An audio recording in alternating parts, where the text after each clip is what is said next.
at 6. The child is clinging to life as we speak. He has all sorts of issues. The Genesee County prosecutor tells us a 2.5-year-old boy suffered third-degree burns at the hands of his mother and her boyfriend. The Flint couple now charged with 5 felonies, accused not only of first-degree child abuse and torture, but also waiting 24 hours before they even called for help. New at 6 o'clock, our Ann Perrette takes us through the disturbing reason believed to have led to the abuse and the injuries he is now fighting through. We do want to warn you, the images we're about to show you are difficult to see.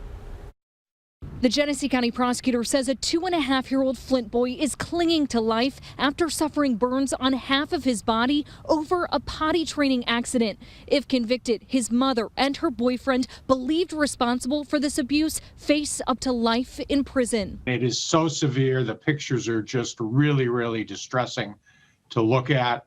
I feel really bad for the little fellow. He's really in tough shape. Prosecutor David Leyton says the abuse happened at the boy's home inside an apartment complex near downtown Flint.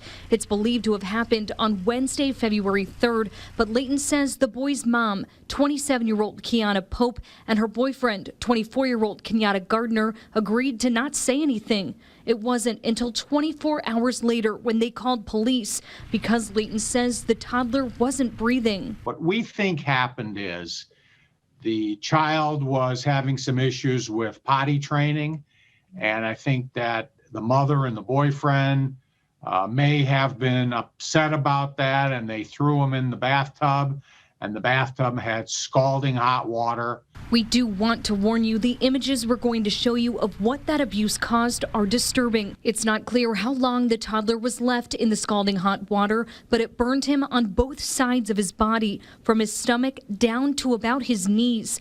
The bright red color only emphasizing how horrific the injuries are. He has all sorts of issues, beginning with renal failure and many, many other issues.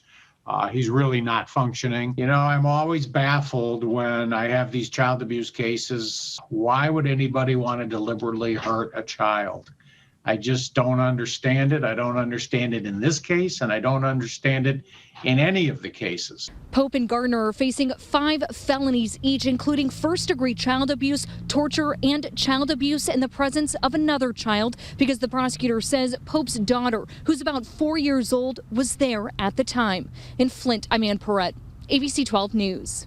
Absolutely unbelievable. Thank you so much for that. And the prosecutor's office is working now with the state health department and Child Protective Services to terminate Pope's parental rights.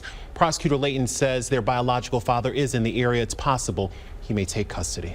Unfortunately, according to the latest state data, child abuse cases in our state have been underreported for nearly a year. This all started when the pandemic began. In 2020, Michigan investigated nearly 64,000 cases of child abuse. That is down from over 96,000 cases in 2018 and 94,000 cases in 2019. The biggest drop in calls was in March 2020 when students were no longer in school. However, CPS says calls have picked back up as more and more kids head back to class.